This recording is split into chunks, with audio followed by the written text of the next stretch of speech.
Welcome to HYCM Insight with myself, Giles Coughlin, the Chief Currency Analyst here at HYCM. The market mood for the session ahead is as follows.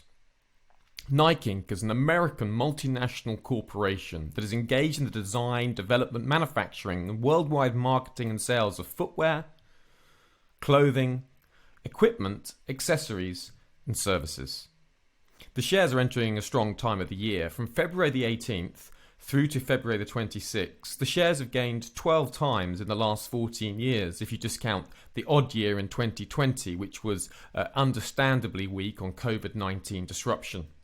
The average return has been plus 1.94% over the last 14 years, with 164.20% annualised growth rate. Sportswear was in high demand during lockdowns, so this could make Nike a good stock to buy in the run-up to February the 26th. So, will Nike shares sprint higher next week? The main risk of this trade is on a negative risk tone that will weigh on US stocks.